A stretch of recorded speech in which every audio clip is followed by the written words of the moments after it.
ওয়ামা খালাকাতুল জিন্না ওয়াল ইনসা ইল্লা লিয়াবুদুন।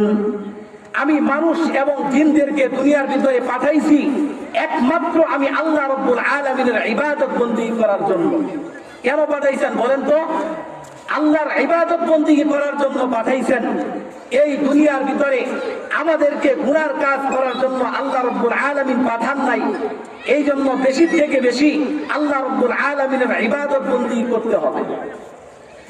আল্লাহ রাব্বুল আলামিন আমাদের উপর নামাজকে ফরজ করছেন।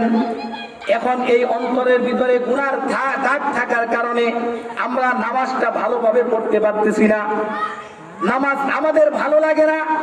মুয়াজ্জিন দিনে 5 বার আমাদেরকে ডাকেন। মুয়াজ্জিন 5 বার দিনে বলতেছে আল্লাহু আকবার, আল্লাহু আকবার, আশহাদু আল্লা ইলাহা ইল্লাল্লাহ, আশহাদু আল্লা ইলাহা ইল্লাল্লাহ, আশহাদু আন্না মুহাম্মাদার রাসূলুল্লাহ। এরকম ভাবে মুয়াজ্জিন দিনে 5 বার আমাদেরকে ডাকতেছে।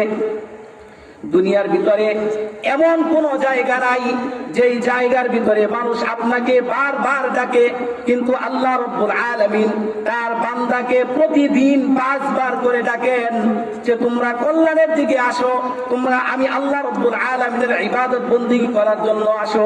5 বার ডাকতেছেন, কিন্তু আমাদের কর্ণটা এই পরিমাণ বধির হয়ে গেছে যে আমরা আজানের আওয়াজ শুনতে পাই, কিন্তু ইবাদত বন্দেগী করার জন্য মসজিদ পর্যন্ত যাইতে পারি না। কথা বলেন ঠিক কিনা?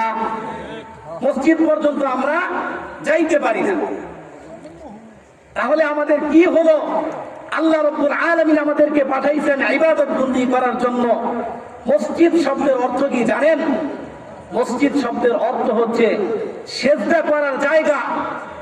আপনি মসজিদ বানাইছেন সেজদা করার জন্য, অথচ আপনি মসজিদের দিকে নামাজ পড়ার জন্য যাইতেছেন না। কেন বানাইছেন মসজিদ? সেজদা করার জন্য। আল্লাহ রাব্বুল আলামিন পবিত্র কোরআনে কারীমের ভিতরে বলেন